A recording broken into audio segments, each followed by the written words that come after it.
The next morning, Nelson's line of ships advanced on Copenhagen, and the battle began. The Danish guns, firing on the British at close range, took a fierce toll. Nelson paced the deck of his flagship, HMS Elephant, urging his men on. He was in an excited, almost ecstatic state. A shot through the mainmast nearly hit him. "It is warm work, and this day may be the last to any of us at any moment," he told a colonel, a little shaken up by the blast. "But mark you, I would not be elsewhere for thousands." Parker followed the battle from his position to the north. He now regretted agreeing to Nelson's plan. He was responsible for the campaign, and a defeat here could ruin his career. After 4 hours of back-and-forth bombardment, he had seen enough. The fleet had taken a beating and had gained no advantage. Nelson never knew when to quit. Parker decided it was time to hoist signal flag 39, the order to withdraw. The first ships to see it were to acknowledge it and pass the signal on down the line. Once acknowledged, there was nothing else to do but retreat. The battle was over. On board the Elephant, a lieutenant told Nelson about the signal. The vice admiral ignored it. Continuing to pound the Danish defenses, he eventually called to an officer, "Is number 16 still hoisted?" Number 16 was his own flag. It meant engage the enemy more closely. The officer confirmed that the flag was still flying. "Mind you keep it so," Nelson told him. A few minutes later, Parker's signal still flapping in the breeze, Nelson turned to his flag captain. "You know, Foley, I have only one eye. I have a right to be blind sometimes." And raising his telescope to his blind eye, he calmly remarked, "I really do not see the signal." Torn between obeying Parker and obeying Nelson, the fleet captains chose Nelson. They would risk their careers along with his. But soon the Danish defenses started to crack. Some of the ships anchored in the harbor surrendered, and the firing of the guns began to slow. Less than an hour after Parker's signal to stop the battle, the Danes surrendered. The next day, Parker perfunctorily congratulated Nelson on the victory. He did not mention his subordinate's disobedience. He was hoping the whole affair, including his own lack of courage, would be quietly forgotten. Interpretation. When the Admiralty put its faith in Sir Hyde, it made a classic military error. It entrusted the waging of a war to a man who was careful and methodical. Such men may seem calm, even strong, in times of peace, but their self-control often hides weakness. The reason they think things through so carefully is that they are terrified of making a mistake and of what that might mean for them and their career. This doesn't come out until they are tested in battle. Suddenly, they cannot make a decision. They see problems everywhere and defeat in the smallest setback. They hang back, not out of patience, but out of fear. Often these moments of hesitation spell their doom. Presence of mind is a kind of counterbalance to mental weakness, to our tendency to get emotional and lose perspective in the heat of battle. Our greatest weakness is losing heart, doubting ourselves, becoming unnecessarily cautious. Being more careful is not what we need.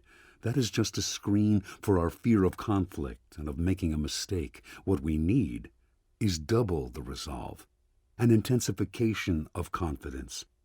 That will serve as a counterbalance. In moments of turmoil and trouble, you must force yourself to be more determined. Call up the aggressive energy you need to overcome caution and inertia. Any mistakes you make, you can rectify with more energetic action still. Save your carefulness for the hours of preparation, but once the fighting begins, empty your mind of doubts. Ignore those who quail at any setback and call for retreat. Find joy in attack mode. Momentum will carry you through. Keys to warfare. Our minds seem rather strong when we're following our routines. But place any of us in an adverse situation and our rationality vanishes. We react to pressure by growing fearful, impatient, confused. Such moments reveal us for the emotional creatures we are. Under attack, whether by a known enemy or unpredictably by a colleague, our response is dominated by feelings of anger, sadness, betrayal. Only with great effort can we reason our way through these periods and respond rationally, and our rationality rarely lasts past the next attack. Understand, your mind is weaker than your emotions. But you become aware of this weakness only in moments of adversity, precisely the time when you need strength. What best equips you to cope with the heat of battle is neither more knowledge nor more intellect. What makes your mind stronger and more able to control your emotions is internal discipline and toughness. No one can teach you this skill. You cannot learn it by reading about it. Like any discipline, it can come only through practice, experience, even a little suffering. The first step in building up presence of mind is to see the need for it, to want it badly enough to be willing to work for it. Historical figures who stand out for their presence of mind, Alexander the Great, Ulysses S. Grant, Winston Churchill, acquired it through adversity, through trial and error. They were in positions of responsibility in which they had to develop this quality or sink. Although these men may have been blessed with an unusual amount of personal fortitude, they had to work hard to strengthen this into presence of mind. The ideas that follow are based on their experience and hard-won victories. Think of these ideas as exercises, ways to toughen your mind, each a kind of counterbalance to emotion's overpowering pull. Expose yourself to conflict. George S. Patton came from one of America's most distinguished military families. But Patton was also a sensitive young man, and he had one deep fear that in battle he would turn coward and disgrace the family name. Patton had his first real taste of battle in 1918 at the age of 32, during the Allied offensive on the Argonne during World War I. He commanded a tank division.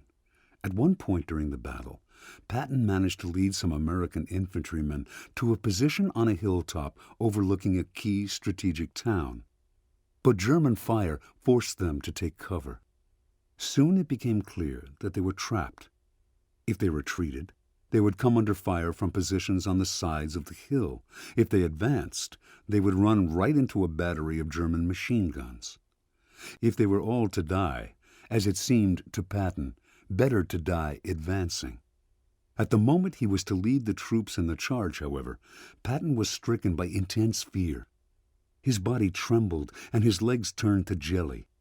In a confirmation of his deepest fears, he had lost his nerve. At that instant, looking into the clouds beyond the German batteries, Patton had a vision. He saw his illustrious military ancestors, all in their uniforms, staring sternly down at him.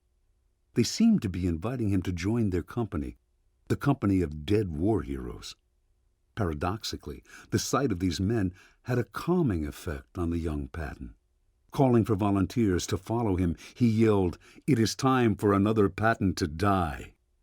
The strength had returned to his legs. He stood up and charged toward the German guns. Seconds later he fell, hit in the thigh.